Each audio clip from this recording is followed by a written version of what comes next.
Bom dia a todos, a todas. A nossa feliz surpresa, né, Marco? Nós achávamos que seria algo assim, com menos gente, e ficamos impressionados com a adesão à proposta, né? Até Pernambuco veio em nosso socorro. Isso só enriquece, né, a nossa experiência. Aqui de Campina Grande estou vendo o Jefferson da UF e Janaína. Não sei se vem mais alguém de Campina Grande. Eu não tenho ainda evidência, né? Mas enfim, devem ter vindo alguns espíritos de lá. Nós queremos agradecer o convite da federação, esse trabalho preliminar que foi feito, de harmonização de André, essa fala inicial tão rica de Marco Lima, e com certeza a acolhida de cada um aqui.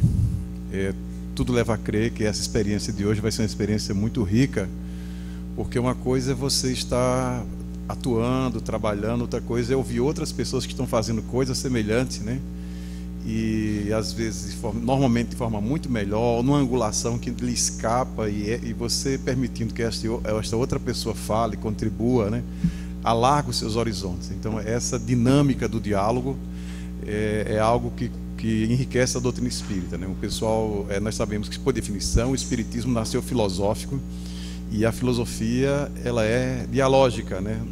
Não é à toa que Allan Kardec coloca lá no Evangelho segundo o Espiritismo, no quarto item da introdução, Sócrates e Platão como precursores da doutrina cristã e da doutrina espírita. A gente pensa que é só no sentido do conteúdo, né? As ideias espíritas já estão postas lá nos diálogos de Platão, e Sócrates normalmente é quem anuncia essas teses. Mas é também na metodologia. A doutrina espírita nasceu dialógica. O Livro dos Espíritos é um livro de diálogo, né? Então os espíritas, eles têm que exercitar essa prática do diálogo, nessa troca de experiências, né? Muito fundamental. Então nós vamos fazer como o Marcos estava propondo. A gente faz uma provocação inicial.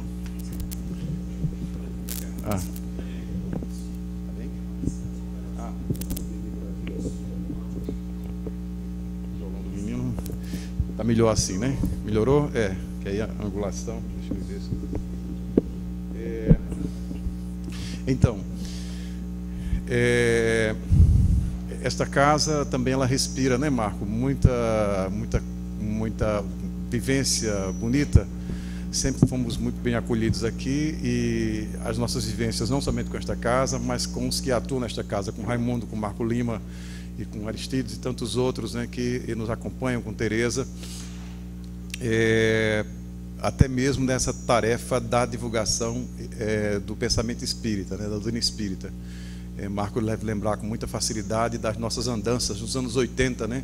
Saía uma caravana aqui em João Pessoa, um ônibus, né, com vários jovens, atrevidamente expositores espíritas, né, por força da conjuntura, e nós íamos até Cajazeiras, o ônibus ia distribuindo os jovens, e a gente voltava fazendo palestras em Patos, enfim, nas cidades diversas, o ônibus depois recolhia, de modo que a federação sempre primou por esse trabalho da divulgação. E o nome desta sala, Carlos Romero, é isso? Augusto Romero, né? Augusto Romero. E também nós temos um detalhe interessante, estava vendo aqui pela senha, me lembrei de Carlos Romero, que é da família dele, não é isso? É o filho de Augusto, né? Eu vou colocar em algum momento aqui que o espiritismo, ele também tem sua bossa nova, né? E aí Carlos Romero era o espírita bossa nova, que ele falava de forma tranquila, né? Você ia para a casa espírita, você tinha a impressão que estava ouvindo um budista, né? Porque o compasso dele, tranquilo, né? Assim, de cronista. E a gente estava muito acostumado àquele padrão retórico divaldiano, né? No começo, quando Divaldo tinha um fôlego, né? Aquela coisa retumbante, né? Volumosa. E Carlos Romero era aquela coisa muito zen, a gente, né, acalmava os corações, né? Claro, Divaldo esclarece também, acalma, mas o próprio Divaldo, vocês percebem que ele se reinventou, né? Divaldo é essa figura notável, né, que é o principal divulgador espírita contemporâneo, né? É o nosso Paulo de Tarso, né? Então, na manhã de hoje, a gente vai fazer algumas provocações, e no segundo momento, acredito que o retorno vai fazer esse contraponto necessário para a gente perceber até que ponto estamos atrapalhados ou acertando. Enfim, essa fala de vocês há de ser muito valiosa, porque esse é o processo, o conhecimento enquanto uma construção das práticas, né? Então, nós queremos resgatar algumas coisas e elas são, entendemos, importantes, porque assumamos, o movimento espírita passa por uma crise, como tudo passa por uma crise num planeta em transição, né, como é o nosso. Não sou eu que o digo, né? O Dr. Bezerra de Menezes, por exemplo, em 2017, lá no Conselho Federativo Nacional, por Divaldo Pereira Franco, ele vai, digamos, entre aspas, denunciar que o materialismo está inserido, né? Ele está infiltrado nas fileiras espíritas. Existem muitas práticas materialistas dentro das fileiras espíritas. E essas práticas são muito sutis. Algumas delas se dão no campo da comunicação, né? E aí nós temos um problema com o materialismo, é um problema genético, né? O espiritismo é um materialismo elevado a -1 na linguagem matemática, né? O oposto, é o inverso, né? Então, quando Allan Kardec é um autor honesto, e lá no Livro dos Espíritos, a gente abre a folha de rosto, tem lá, filosofia espiritualista. Ou seja, ela é antagônica à tradição materialista, que foi a grande vertente filosófica que fez muito sucesso no século XIX, né? Freud, o positivismo de Comte, etc, etc. Então, como essa crise vai ser percebida? Lúcio, como estamos? Tudo em paz, né? Como essa crise está percebida? Particularmente percebi em mim mesmo, né? Essa insatisfação consigo mesmo. Meu Deus, há quanto tempo, há dezenas de anos tenho praticado o uso da palavra na casa espírita. Será que esse modelo ao qual me acostumei, ele merece uma atualização, ele merece um melhoramento? Será que eu estou, né, no caminho certo? Um pouco isso. Essa crise vai ser sentida até por contraste, quando você percebe outras pessoas com práticas diferentes, né? Práticas que você julga melhores, práticas que você julga piores, né? Então, é um pouco isso, né? E aí o que acontece? Nós temos que fazer um movimento filosófico conservador. A palavra conservador ela é muito mal vista, né? Porque a pessoa acha que é um reacionário, essa coisa toda. Mas tem um sentido filosófico conservador que nós espíritas, o bom espírita tem que ser conservador. Por quê? Conservar é exatamente você resgatar o que há de bom das tradições. Quando Jesus chegou ao mundo, ele deu uma de conservador. Não vim destruir a lei. Ele está dizendo, vamos conservar a lei, né? Mas dar-lhe plenitude, plerusai, lá em grego, né? Aprofundamento. Então, a doutrina espírita, Allan Kardec vai dizer a mesma coisa. Allan Kardec não é um revolucionário, zera tudo, deleta, vamos começar do zero aqui, feitos revolucionários, né? Da Revolução Francesa, que foram tão arrogantes e tão fora de cabeça que mudaram até o nome dos meses, né? Brumário, Vidimiário, misturaram tudo, reinventaram até o calendário, né? Não tem esses revolucionários, vamos mudar tudo, já de vez em quando aparece na casa espírita, Allan Kardec está superado, vamos começar do zero, aí, né? Tem essa turminha. Mas nós somos conservadores, no bom sentido. Conservar, os conservadores, isso é uma tradição da filosofia escocesa, quer dizer o seguinte: é preciso haver um diálogo entre o antigo e o novo. Então, o que há de bom no antigo? É preciso fazer uma ponte. O conservador não é o reacionário. O conservador é aquele que faz uma leitura do que há de belo, de interessante, construtivo, do que chegou até ele, e consegue fazer essa ponte com esses elementos novos e dar aplicação até aquelas coisas boas. Então, por exemplo, nós temos que conservar a doutrina espírita como uma doutrina cristã, né? O primeiro compromisso do espírita, para ele não cair numa fraude, diz assim: eu sou cristão. Mesmo que umas correntes ditas cristãs, que se achem donos do cristianismo, digam: vocês não são cristãos. Não interessa a classificação deles, né?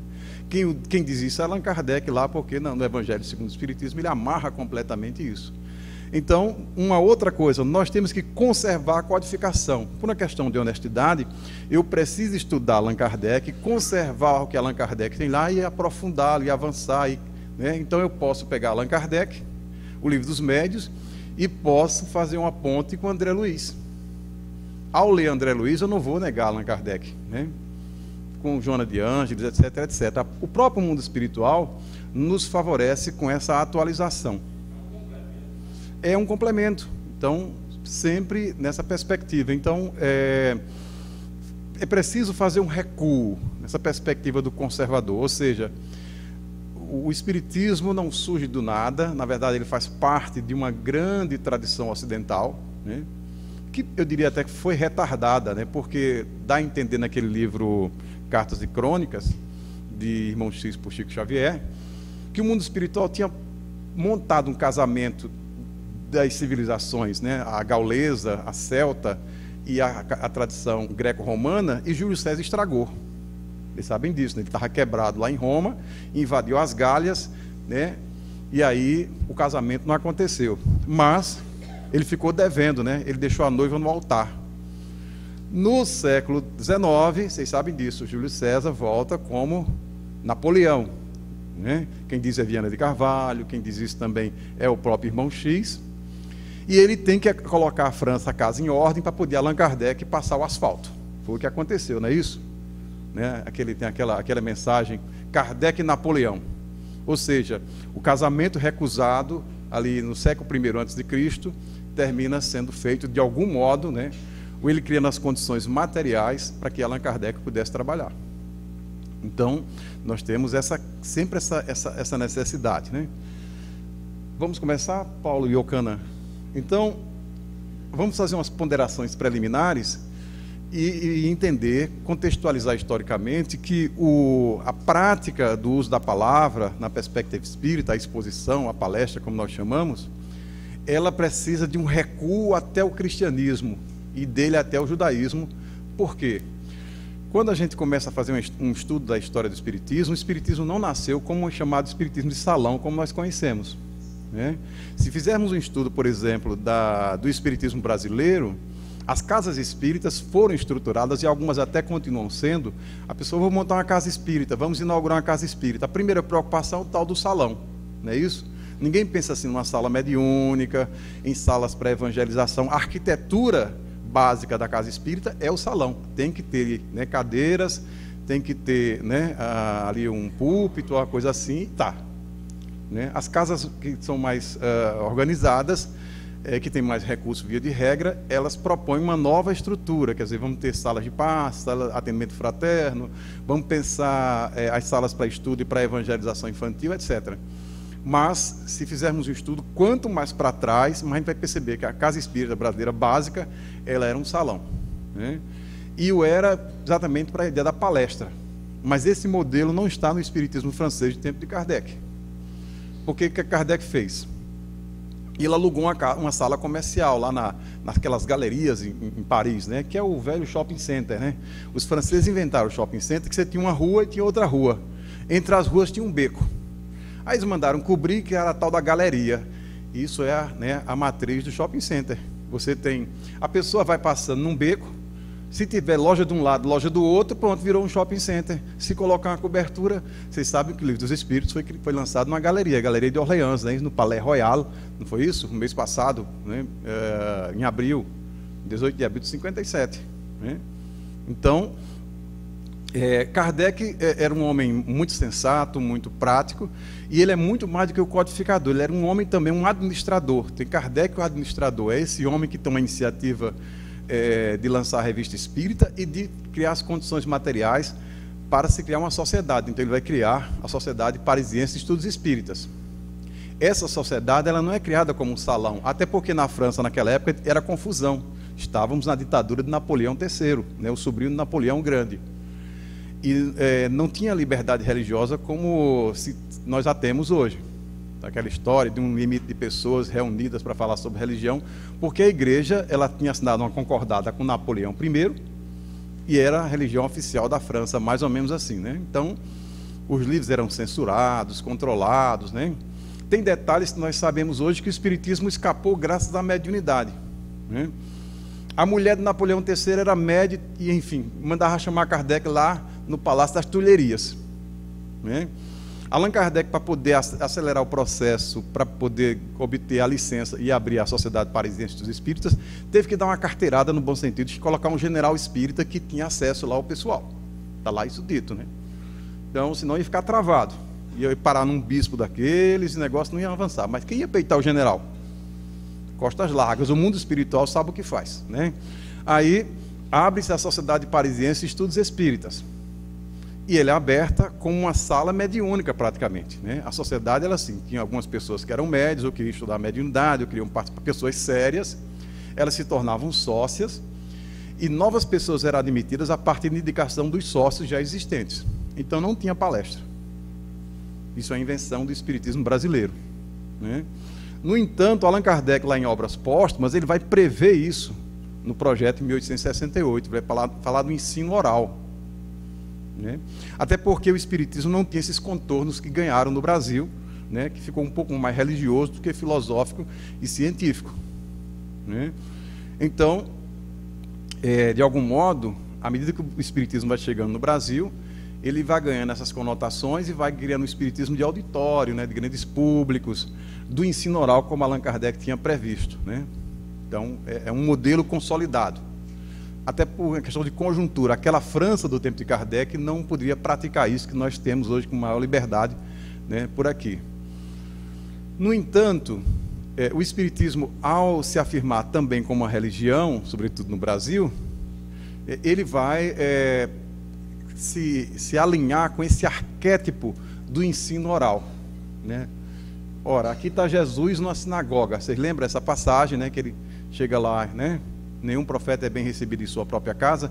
Ele faz aquele exercício que qualquer judeu de sua época faria, né? Um indivíduo sendo homem, ele tinha acesso ao púlpito lá, abria o rolo, né?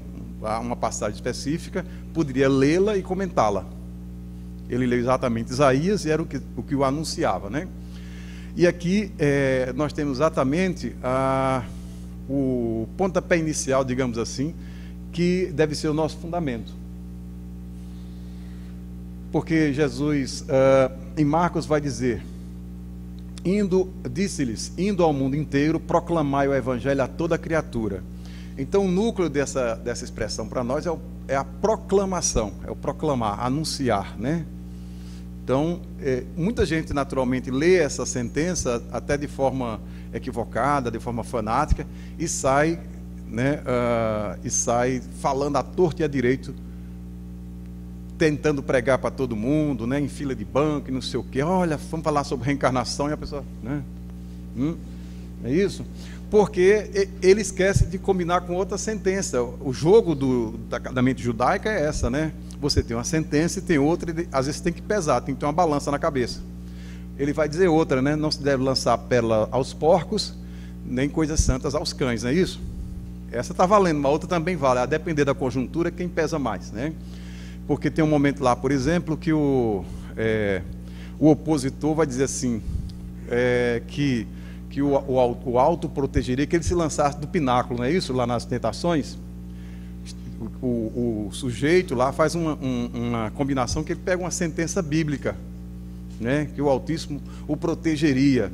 Aí Jesus diz: mas também está escrito, não tentarás o teu Deus em vão. Naquela hora vale mais a outra. Então tem gente que se aferra a uma coisa e esquece a outra, né?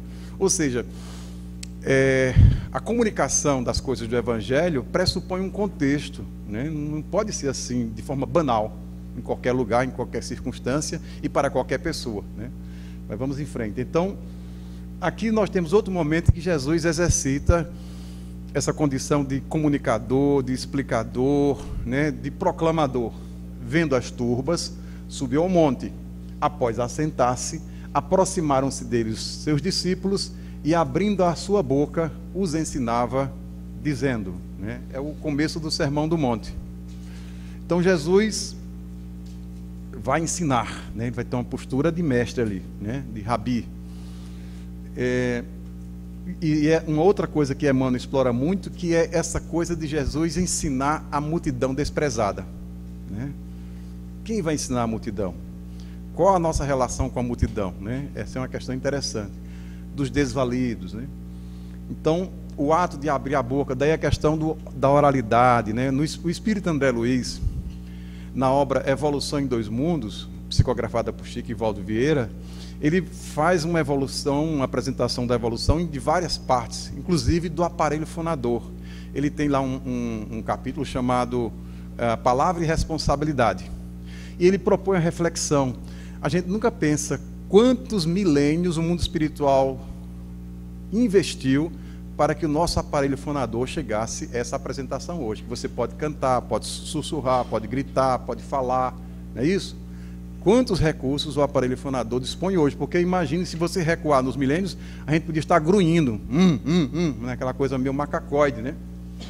Então, felizmente, você tem essa possibilidade hoje, né? E quem faz uso da palavra tem que estar muito preocupado, digamos, numa linguagem magnética, com esse chakra, digamos assim, né? Cantores, né? Oradores, etc. Podemos ir em frente? E aí, olha que coisa interessante. No final do Sermão do Monte, alguém quer ler? Não consegue, né? Eu acho que não ficou bem, né? Será que apagando aqui, Marco? Apaga tudo, né? Aí vai cair naquela sentença do Sermão do Monte: brilha a vossa luz, né? Isso aí, né? Sujeito, todo espírito é vagalume, né? Mas é isso. Consegue ler? Ele consegue aqui, ele é, né? Nem que seja em braille. Vamos lá. Sucedeu que, concluindo Jesus esse discurso, as turmas estavam maravilhadas com seu ensino, pois estava ensinando a eles como quem tinha autoridade e como os escribas deles. Mateus 7, 28 a 29. Isso, obrigado. Então, olha só. As turbas, né, que ouviram Jesus ficaram impressionadas, ficaram maravilhadas, porque aqueles discursos, de algum modo, a sociedade judaica é uma sociedade da palavra também, né? Você tem um texto, a Torá, o Tanakh, né, que é o Velho Testamento, e o judeu normalmente vai ao templo. É uma sociedade toda organizada em torno da religião, sociedade teocrática, como ainda hoje o Estado de Israel é, né? E aí as pessoas tinham intimidade com essa prática social de ouvir um mestre, um orador. Mas quando Jesus fala, o evangelista Mateus coloca que as pessoas ficavam impressionadas pelo diferencial, porque ele dizia com autoridade, né, e não como os escribas. Esse é um detalhe interessante, porque a primeira coisa que o Espírito deve pensar é: como eu, que faço uso da palavra, devo iniciar um processo de aquisição dessa autoridade. É claro que ele não pode ser megalomaníaco, dizer assim: eu vou ter a autoridade de Jesus. Isso aí, né, está precisando marcar com Leonardo Machado, lá de Pernambuco, uma consulta, né? Não é isso? Mas, né, ele ainda está lá na federação, Leonardo, né, que tinha um missionários, mensageiros, como era num grupo lá em... Ele tinha federação, né, lá na Encruzilhada, né? Leonardo vive semi-louco, né? Aquela correria dele, mas enfim, como ele sabe dos segredos da coisa, né? Mas é isso, né? Então, esse é um detalhe interessante, porque daqui a pouco o próprio espírita, o orador espírita, vai se sentir em crise. Eu sou uma fraude, eu acho que eu não vivencio nem um pouco do que eu veiculo. Ele tem que sentir uma sacudidela. Eu preciso me empenhar. Ora, eu fiz uma palestra do perdão e eu passei recibo para todo mundo essa semana. Passou um cheque sem fundo, não é isso? Eu estou preparando uma palestra sobre perdão. O que é que eu vou fazer? Toda a atenção. Essa semana, este mês, vai ser o mês que eu vou fazer um laboratório de perdão para... É claro que a pessoa, no mês, não vai se tornar o perdoador do pedaço, né? Sujeito, não. Mas ele vai sentir, né?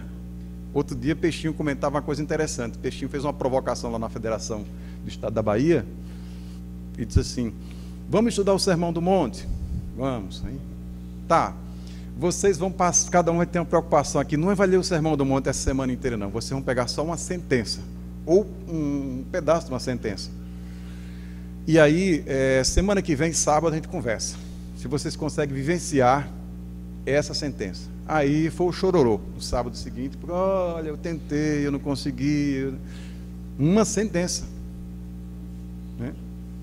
A densidade do Evangelho, né? Vocês lembram que quem lê Paulo e Estevão vai perceber essa crise lá em Paulo, né? Saulo, ele era o melhor orador lá do Sinédrio. Ele que ia ocupar o lugar de Gamaliel, né? Estava na ponta ali, né? Ele era do Supremo, né? Não tem um Supremo aqui no Brasil. O Supremo lá de Israel era o Sinédrio, os 70 homens, os mais notáveis. Então aquele rapaz era o promissor, era uma inteligência fulgurante, excelente memória, sabia tudo de cor as escrituras, falava de forma, né, convincente, muito bom na argumentação. Aí, quando ele se torna Paulo, lembra que ele vai falar para os simples? Ele gagueja, ele não consegue dizer coisa com coisa. Ele tenta, na verdade, usar aquelas estratégias às quais ele estava acostumado lá no Sinédrio, aí não dá certo naquela casa pequena.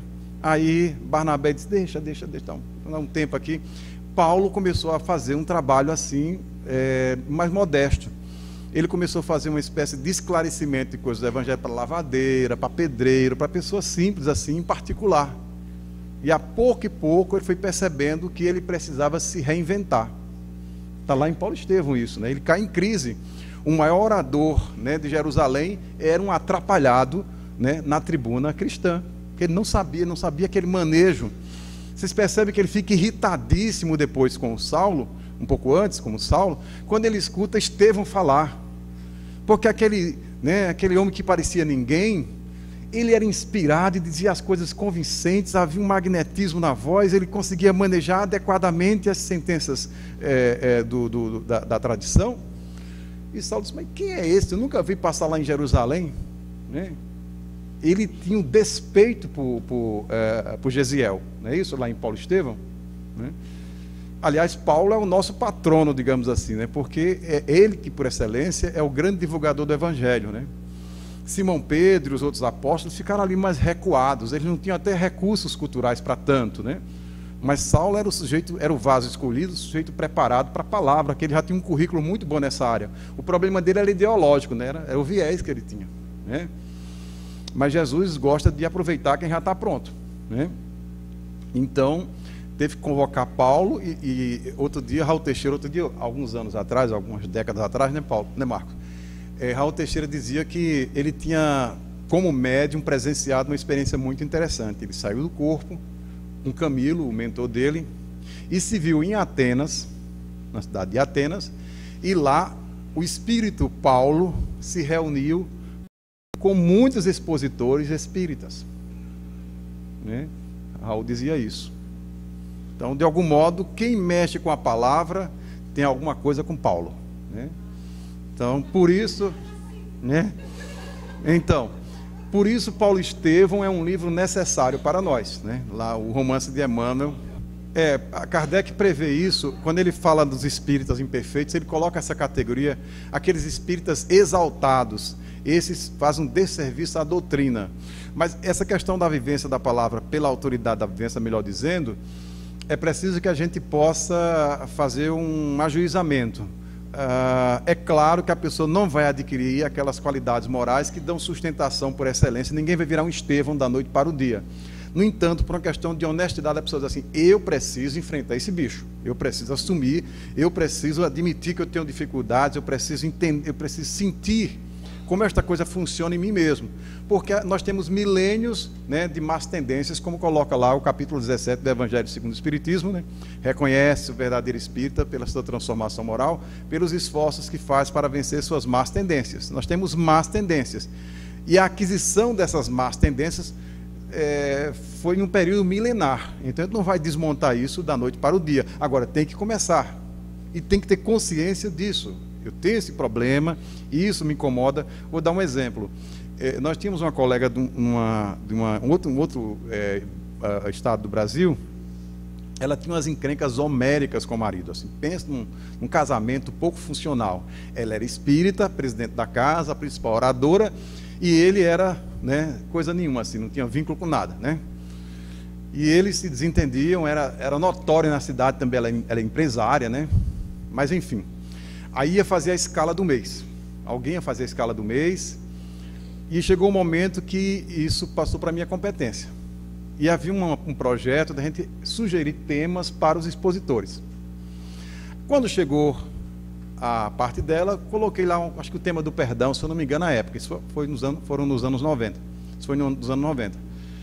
Aí ela assim, não, esse tema é proibido, eu não falo, não... Né? Me peça para falar sobre perispírito, sobre música, mas esse tema não. Porque... ela não queria mexer. Exatamente.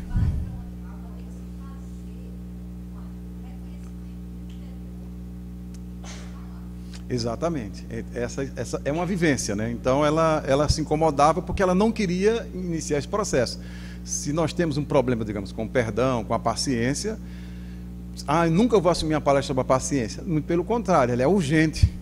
Agora você vai continuar impaciente, muito provavelmente, mas ficar um pouco menos impaciente do que antes da palestra. Porque você, olha, eu estudei, se ninguém me escutou, eu me escutei. Né? Ninguém pode ter prestado atenção, mas eu prestei. Então, é um recado para mim mesmo. Aquela mesma lógica dos médios. Lembra o primeiro destinatário da mensagem é o próprio médium. Mas, enfim, e aí, olha só, na sequência, coisa interessante, que mandaram, isso aqui está errado, isso é João, mas tudo bem. Mandaram os sacerdotes, né, mandaram prender Jesus, porque de fato ele estava provocando um desequilíbrio naquele sistema teocrático deles, né? Eles tinham um controle da população, e Jesus era um sujeito independente, não estava vinculado, né, ao sinédrio, não estava sob o controle, né, dos grandes religiosos, das lideranças, e aí ele estava encantando as multidões, e aí é preciso prender esse homem. Alguém lê, agora ficou melhor, não foi, no fundo branco? Vamos lá. E os servidores foram ter com os principais dos sacerdotes e fariseus, e eles lhe perguntaram: por que o não trouxestes? Responderam os servidores: nunca homem algum falou assim como este homem. Eles foram prender Jesus, chegaram lá, não deu para prender o homem não, porque, né, foi encantador o negócio, né? Missão fracassada, né, para a lógica dos sacerdotes, né? Para vocês terem uma ideia como Jesus de fato impressionava com o seu verbo. Mas vamos avançar um pouco mais. Por que todo esse arrazoado, né? Vamos lá, Paulo? Isso. Porque Jesus inaugura, digamos, para nós, isso que nós chamamos em grego de querigma. Está muito pequeno, né? Eu vou tentar ler aqui. Querigma é uma palavra grega usada no Novo Testamento com um significado de mensagem, pregação, anúncio ou proclamação. Em algumas igrejas cristãs, se chama até o ministério do querigma, ou do querigma em português, né?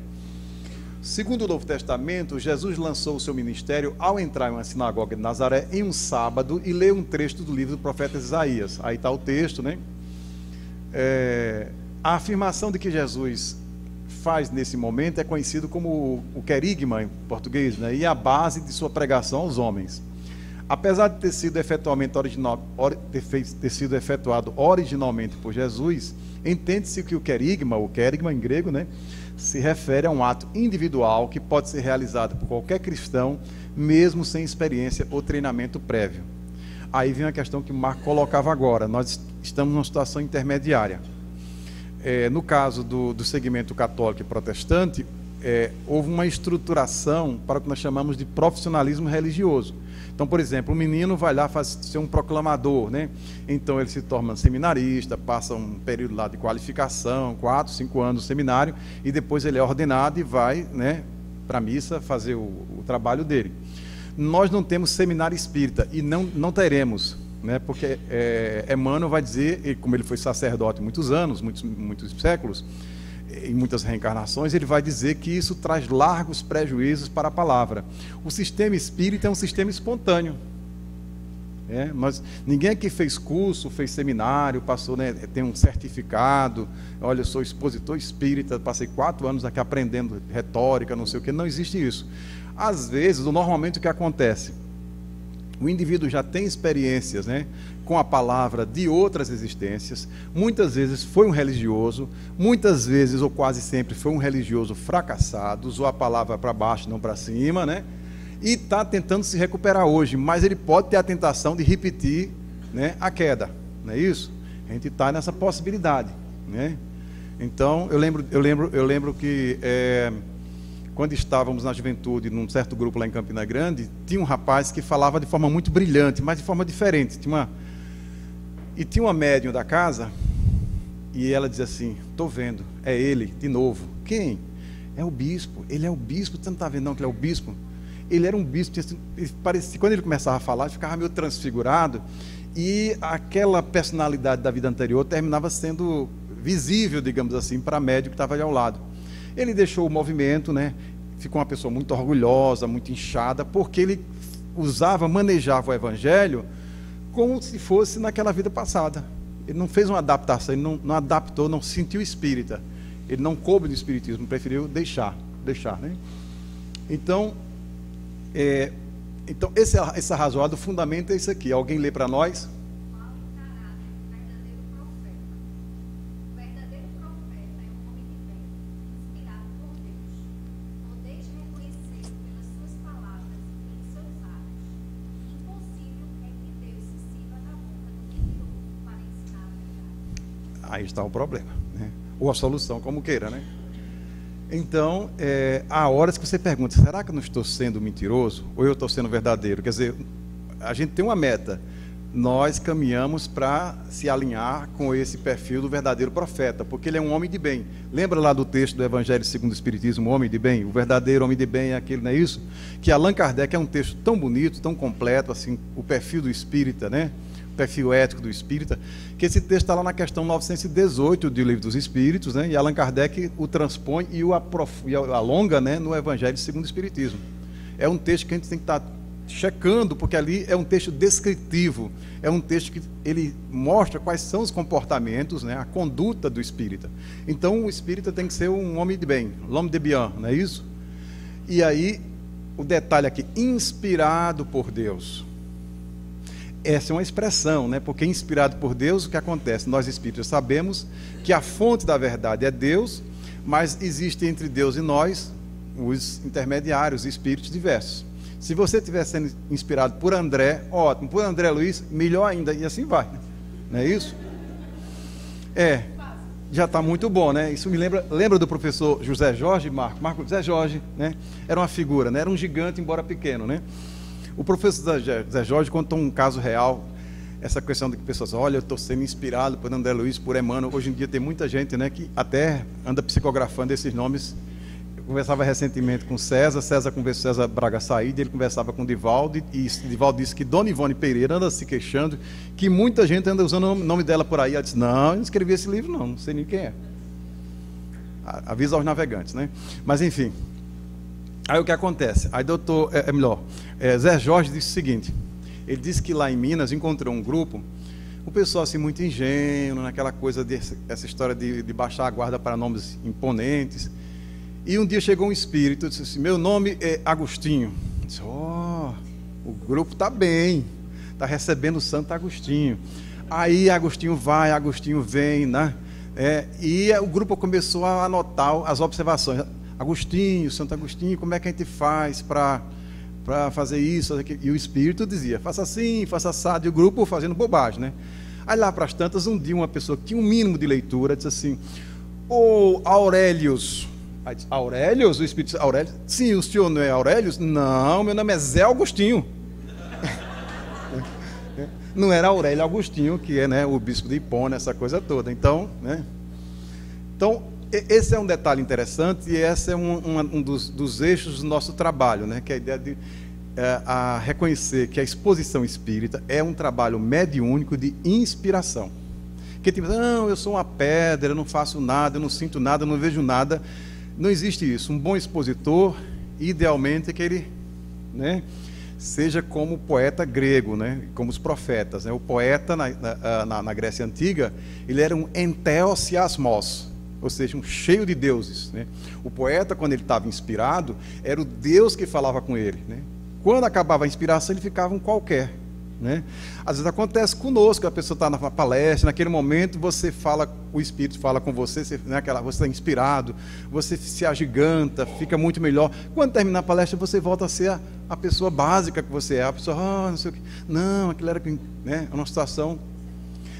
No livro Tormentos da Obsessão tem um caso interessante, não sei se vocês lembram lá, tem um expositor que já está bem desviado, bem atrapalhado, né? Ele é uma pessoa muito qualificada para o uso da palavra, né? Mas por questões de conduta moral, ele já está, né, descolado da doutrina espírita. Mas tem um momento que ele vai fazer uso da palavra numa instituição. Naquele momento, o espírito se aproxima, e mesmo na precariedade do mundo mental daquele homem já comprometido, pelo menos naquele instante, ele volta à plenitude de seu papel de ser um homem inspirado. Filomeno de Miranda, por Divaldo, vai descrevendo esse episódio. Quem lê o livro Tormentos da Obsessão lembra desse caso, né? O sujeito já está desviado, mas pelo menos na palestra ele fica diferente, né? Naquela palestra, às vezes por merecimento do público, né? O público, né, veio ali sofrido, né? Feita aquela história que Haroldo contou aqui, na história do homem que tinha uma carroça de burro, não? Conhece não a história da carroça de burro? Que é o seguinte, Haroldo disse que assim, um expositor espírita, ele tem que pensar, primeira coisa, consolar corações, consolar e esclarecer. Porque quem está à sua frente ali, às vezes vem fragilizado, quase sempre vem fragilizado, vem precisar de muita coisa. Então, se você chegar ali e falar das qualidades do perispírito, ou coisas mais elevadas, pode ser uma palestra brilhante, mas aquele coração, né, estava ressecado e volta sem uma gota d'água, né? Aí ele disse assim, Haroldo disse, por isso ele me toquei muito com a história do homem da carroça de burro. Eu disse, como é isso, Haroldo? Ele disse, é o seguinte, o sujeito foi falar lá foi tentar doutrinar, né, falar sobre religião para o sujeito lá, o carroceiro, né? Aí o carroceiro disse, olha, meu amigo, não me venha com latim, com essas coisas difíceis não, porque meu problema é tão complicado, a minha dor é tão grande, que se eu contar até esse burro chora, né? Então, às vezes é isso, né? Então tem esse detalhe, a gente percebe assim, olha, às vezes o expositor, por uma questão de ego inchado, faz uma palestra para ele, né? Né? No sentido de autopromoção, né? Quando o público, o alvo é aquele coração, né, que precisa ouvi-lo, precisa ser consolado. Ali pode ter um suicida em potencial, uma pessoa que está, né, num conflito, né? Por isso que essas teses pessoais são muito preocupantes. Outro dia eu vi um caso recente, a pessoa, ela gosta de festas de rua, e no final da palestra ela foi legitimar que era importante que a pessoa fosse para a festa de rua. Era uma palestra espírita. A pessoa tinha vivências psicológicas com festa, é um direito dela. Agora, naquele momento, quantos jovens assim, eu vou ou não vou para a festa hoje, né? Vou ou não vou? Aí, olha, o expositor está dizendo que é um negócio bom, né? Até usou Joana de Ângeles para legitimar essa tese.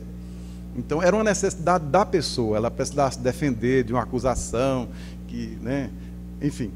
E aqui, volta um pouco, por favor. Então, essa é a 624.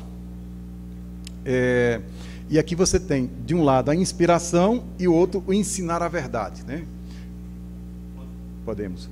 E essa é aquela clássica 625, né? Alguém lê para nós?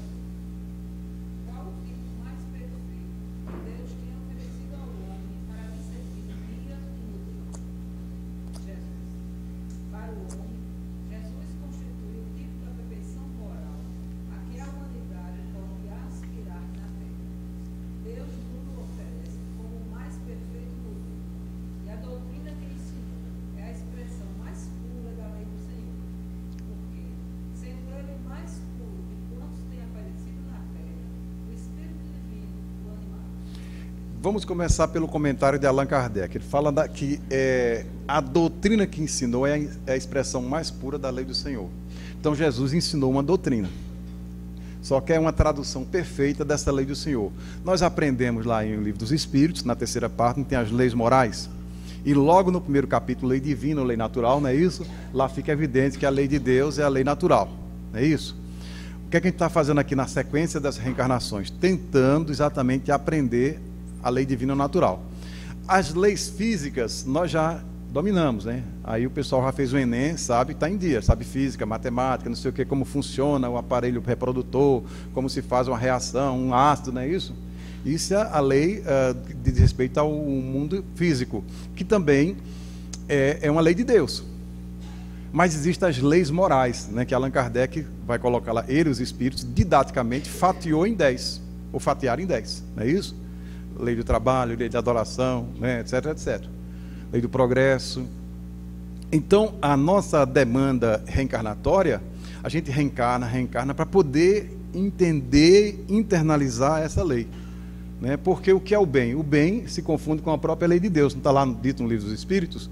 Quando eu ajo bem, eu ajo completamente alinhado com a lei de Deus. Quando eu não ajo bem, eu estou desalinhado e tenho um problema de consciência, porque a lei de Deus está escrita na consciência, né? Isso nós aprendemos na 621. Você tem um chip aqui, todo mundo já nasce com a lei. Mas se nós sabemos, conhecendo a lei, por que é que a gente fica estudando os ensinos da lei? Aí é aquela lógica de Haroldo, né? É o postiche. Lembra aquele postichezinho de geladeira que você coloca, comprar café hoje, não sei o quê, né? A lei já está aqui, mas nós precisamos recordá-la, relembrá-la. Então, aqueles que lidam com o ensino oral da palavra, é exatamente esse que usa lembretes, né? À medida que a gente lê um texto espírita, lê o Evangelho segundo o Espiritismo, alguém nos fala, é um lembrete de uma coisa que no fundo a gente já sabe, mas está mais ou menos adormecido. É claro que tem pessoas de um postiche muito bom. Jesus era o melhor postiche que tinha, né? Colocava lá, né? Não é isso? Ainda continua sendo, né? Os ditos do Senhor. Por isso que Allan Kardec, quando vai escrever o Evangelho segundo o Espiritismo, lá no primeiro item da introdução, o objetivo desta obra, ele está dizendo assim: eu vou pegar os postiches de Jesus, assim, a parte moral, não é isso? Os lembretes, porque os milagres, as predições, ele vai deixar para a Gênese. Ele faz um recorte, né? Metodológico, né? Exatamente isso. Por que essa questão mexe conosco? Porque, querendo ou não, queiramos ou não, nós estamos tentando imitar Jesus. Ou seja, qual é a nossa meta última? Atingir a perfeição. Capítulo 17 do Evangelho segundo o Espiritismo. Sede perfeitos, como perfeito é o vosso Pai Celestial, não é isso? Nós somos ainda muito imperfeitos. Cada um sabe o tamanho, né, entre o ponto inicial e o ponto final. Jesus é exatamente a meta máxima, né? Aqui, ó. Qual o tipo mais perfeito que Deus tem oferecido ao homem para lhe servir de modelo e guia? Jesus nos guia, nos conduz, mas é também o nosso gabarito, o nosso modelo. Então, assim, eu quero ser um bom expositor espírita. Quem é o modelo? Jesus. É claro, você pode colocar Divaldo no meio, Solicada Schubert, não tem problema, né? Intermediários. Mas eles, por sua vez, já querem tentar atingir a meta. Por isso que dizem assim que Francisco de Assis foi o imitador mais próximo do original, só, né, na história da tradição cristã, né, o espelho do Cristo, na expressão poética de João Margolo, né? Nunca ninguém chegou tão perto do que Jesus fez e falou. Se foi possível para Francisco, poderá ser para qualquer um de nós, né? Então, é exatamente isso. Tomar Jesus como modelo do querigma, ou seja, do proclamador, daquele que anuncia a palavra da melhor forma. Por isso essas questões foram visitadas, porque é uma tese. Podemos avançar? Oi.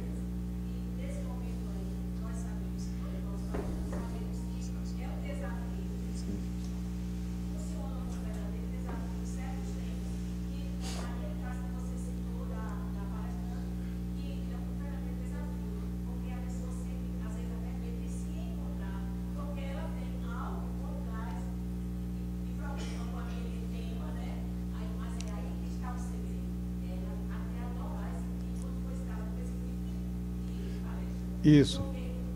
É bom mesmo que você vai você enfrenta esse desafio, e você não tenha medo e vai em frente para sair desse esquema de gente, algo que você mais quer.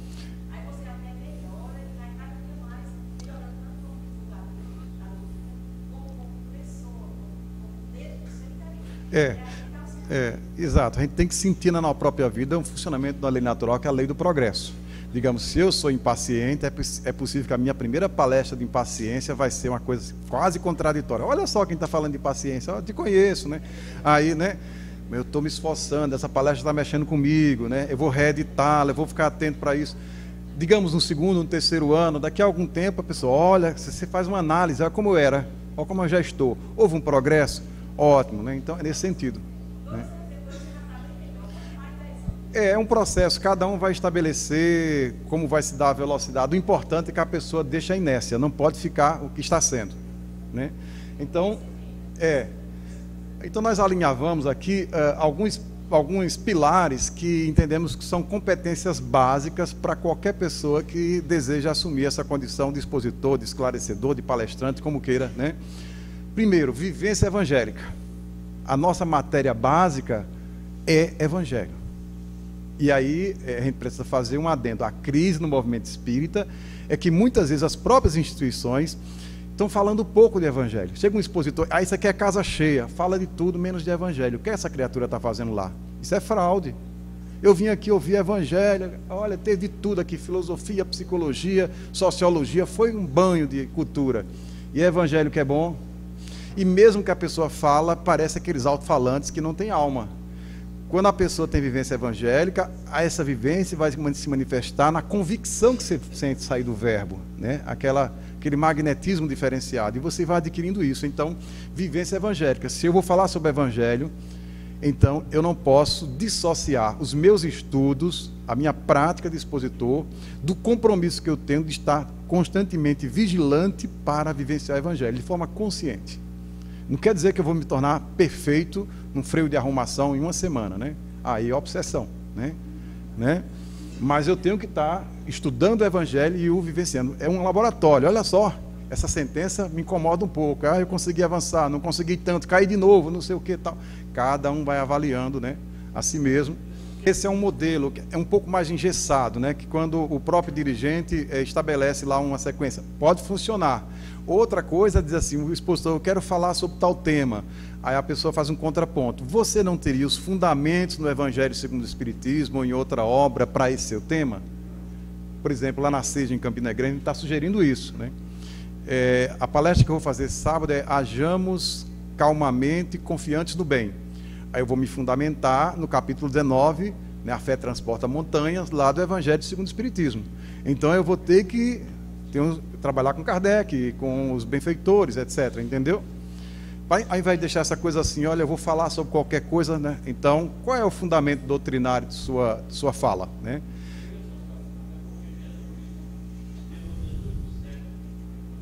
Uhum.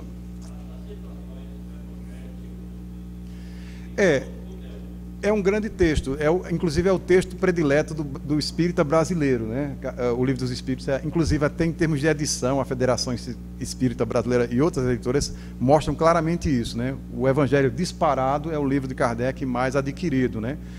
Então é um texto que, como se coloca lá na introdução do livro do Evangelho segundo o Espiritismo, o texto trabalha com o ensino moral de Jesus, é o texto fundamental, não pode ser desprezado. Então, se alguém for fazer uma fala nas chamadas palestras públicas de consolação, o Evangelho é fundamental. Eu vou falar isso, mas não tem nada com o Evangelho, tem alguma coisa estranha, né? Então, conhecimento doutrinário, né? Porque aí vamos lembrar de Joana, não sei se vocês já viram um livrinho, um opúsculo lançado pela o Caminho da Redenção lá de Salvador, Novos Rumos para o Centro Espírita, não é isso, Marco? Que a transcrição de uma palestra que Edivaldo fez no dia 8 de maio, está já fazendo aniversário, 1998, o Grupo Bezerra de Menezes, lá em Salvador. O que aconteceu? Possivelmente o movimento estava desandando muito, e Dona Joana, né, pediu a Edivaldo para apresentar o triângulo dela. Joana propõe um triângulo, né? O triângulo de Joana é espiritizar, no vértice superior, né? Humanizar e qualificar. Então, Edivaldo combate muito aquela figura da boa vontade, mas eu tenho uma boa vontade. Primeiro, você vai ocupar uma tribuna espírita. Só ocupa a tribuna espírita quem tem conhecimento espírita. Parece uma coisa boba, mas se vocês observarem, até nos eventos espíritas, tem expositores que não dizem coisa com coisa, né? A ponto de eu escutar 1h30, não citou uma única vez Allan Kardec. Se pegar aquela fala, o que Joana chama de espiritizar, tornar o espírita espírita, espírita espírita, como o Dr. Bezerra. O Dr. Bezerra, ele tem uma carteirinha, eu sou um espírito espírita, né? Ele dá uma carteirada, eu quero um sujeito genérico, né? O Ramatiz, por exemplo, Ramatiz era um espírito honesto, né? Lá por Cílio Mais, ele disse, eu sou um espírito orientalista. Pronto.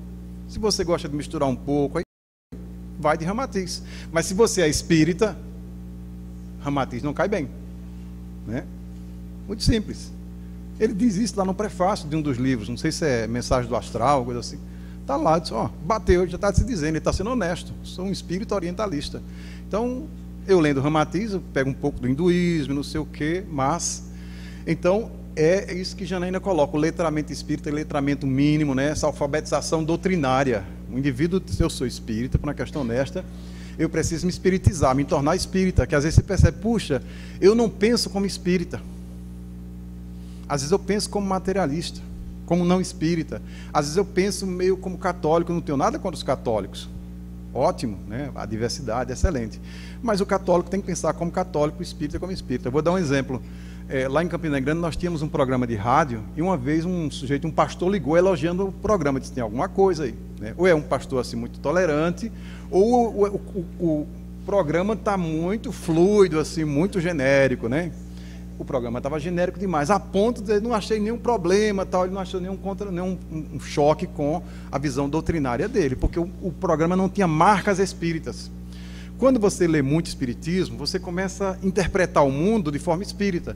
Eu estou fazendo um exercício com a juventude lá em Campina Grande, a gente está pegando o Pequeno Príncipe, Le Petit Prince, lá de Exupéry, e fazendo uma leitura espírita. A gente vai lá, essa aqui tem uma questão do Livro dos Espíritos que explica essa forma como...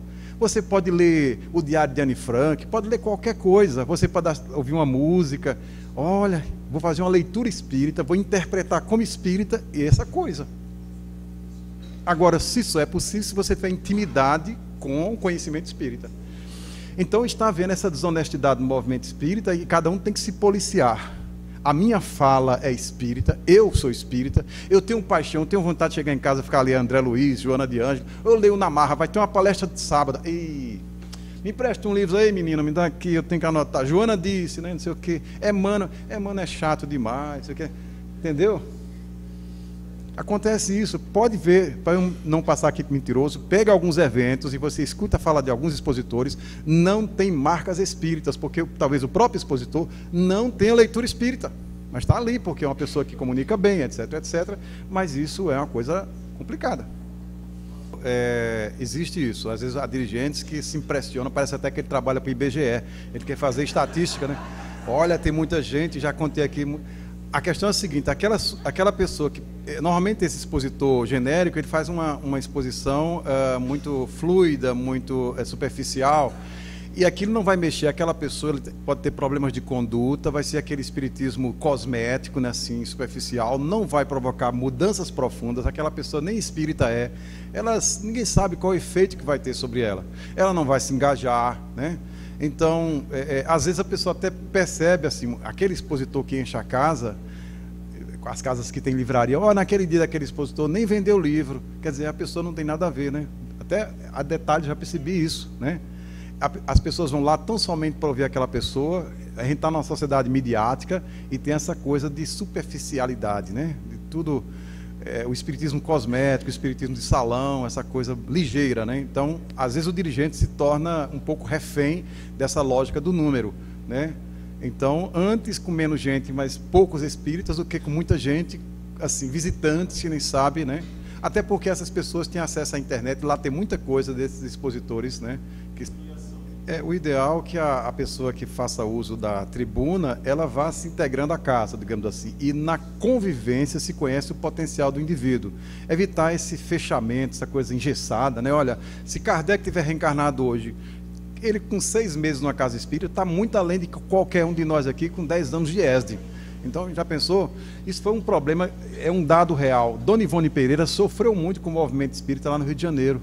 Os grupos não aceitavam. Chegou um momento que ela teve que fazer mediúnica em casa. O doutor Bezerra disse: minha filha, eu garanto, eu vou lhe dar a sustentação. Porque os grupos estabeleciam tantas exigências, isso que ela não foi em São Paulo, que em São Paulo é mais complicado, que o movimento está todo, ou em grande parte, melhor dizendo, está muito escolarizado. Você tem diploma de médium, tem não sei o quê. Então, essas coisas são muito... né? O ideal é que o indivíduo esteja integrado à casa, ou se em sendo de outra casa, que você conheça, né, o trabalho dele, né, alguém avalize isso, né?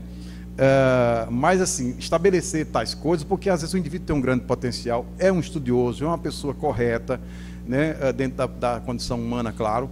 Então, o fato dele estar mais ou menos tempo não quer dizer nada, né? Pode dizer, mas não necessariamente, evitar o engessamento, né? Então, às vezes o dirigente quer uma certa garantia que o indivíduo não vai dizer bobagem. Então, o ideal é que se conheça. E ideal também que o expositor ele esteja integrado a grupos de estudo. Tem aquele, olha, eu só sou expositor. Às vezes é uma pessoa que tem um problema de ego. É uma tarefa que se apresenta lá, ganha os aplausos de alguém, etc, etc. Mas uma tarefa menor, uma tarefa apagada, ele não quer fazer. Ele não quer se integrar. Vamos trabalhar na cozinha hoje, vou nada. Evangelização infantil. Aqueles meninos com catarro, vou não. Né? Mas, meu amigo... né? né? Aquelas senhoras, aquele pessoal mal cheiroso, vou nada. Agora, né, o público perfumado, aí, a palestra é minha, tal. Às vezes é uma pessoa mal resolvida, está precisando de uma terapia, só quer palestra. E é uma pessoa também desonesta porque ela não estuda nem em casa nem na casa espírita. Então o ideal é que esse expositor seja um expositor da casa ou um visitante com referências, de modo que todo mundo perceba que de fato ele estuda, né? Verbo inspirado. Aqui nós falamos, esse é um detalhe importante, depois nós temos textos confirmando isso, né? Ou seja, o expositor ele faz um trabalho mediúnico, né? Que o diga Divaldo Pereira Franco, que é um grande expositor, o maior do movimento espírita, né? É um trabalho mediúnico. Não, foi umas coisas que eu li lá em casa. O que nós percebemos é o seguinte: há todo um processo. Um expositor realmente comprometido, ele não faz o trabalho sozinho. Ele tem consigo uma equipe e às vezes um espírito mais destacado que começa com a inspiração do tema. É uma pessoa que tem a cultura da prece, a cultura da meditação. Qual é o tema que eu vou falar esse mês, né? Então, suponhamos que ele não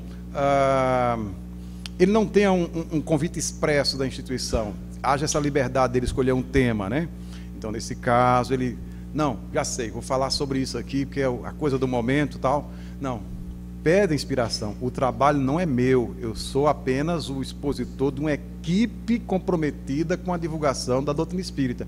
E essa equipe é muito maior de espíritos. Ele é só o alto-falante, né? Então começa por esse novo paradigma. É um querigma, é um trabalho de proclamação da palavra, portanto é um trabalho inspirado, né? Os grandes expositores, Divaldo, por exemplo, está ali a Amélia Rodrigues, Dona Joana Viana de Carvalho. Já perceberam que Divaldo fica mudando? Tem hora que ele está bem enciclopédico, é Viana de Carvalho. Aí tem hora que ele começa a narrativa poética, é Amélia Rodrigues. Aí você percebe que, é claro, Divaldo consegue ter essa percepção, né? Então nós temos a nossa equipe. Eu estou estudando sozinho em casa. Sozinho não. Quem estuda sério, estuda com espíritos. Eles estão lá, inspirando tal, melhorando o seu armazém. Então o verbo não pode ser um verbo vazio, é um verbo inspirado, porque nós estamos, aqui não é uma aula ou qualquer outra coisa, é uma tarefa religiosa. E a comunicabilidade, é claro que ele vai fazer uso da palavra, existem mecanismos para melhorar essa comunicação. Marco Lima lembrava agora os cuidados gramaticais dentro do possível, né? Depois vamos mostrar aqui vários textos que o próprio André Luiz recomenda evitar gírias, expressões pejorativas, né, que são agressivas, etc, etc. Então, às vezes, a própria modulação da voz, como eu dizia, nós estávamos acostumados a um padrão retórico dos gregos e dos romanos, aquela coisa que não tinha microfone ali, você ia para a ágora, né, e quem tinha um vozeirão, blá, blá, blá. Hoje as casas espíritas têm sistema de som, você pode falar baixinhos, né, tranquilo, ali, espiritismo bossa nova, né, então, não é isso? Antigamente era assim, né? Você tinha... Quem era cantor? Ah, é Caruso, né? Aqueles tenores italianos tinham que ter um vozeirão. Aí chega o João Gilberto com aquela coisinha de nada de voz, né? E cria uma escola, né? Então, o espiritismo bossa nova fala... Que às vezes para a pessoa falar com mais volume, ela termina acelerando, né? Aí agride um pouco. Vamos tentar falar. Quer dizer, a impressão de quem escuta com mais suavidade é mais tranquilo, né? Até porque... existe uma regra psicológica, quando a pessoa abusa no volume, pode ser um indicador, aqui não estou dizendo que é sempre, mas pode ser um indicador de que a pessoa desconfie daquela própria palavra, no fundo ela não acredita no que está falando, aí ela tem que exagerar, compensar essa desconfiança. Isso é um jogo inconsciente, né, que alguns ficam assim, só enquadrando e tal, mas enfim. Mas são pelo menos esses elementos, né? Podemos avançar ou quer fazer uma pausa? Quer pausa? Uma pausa? Então vamos fazer uma pausa.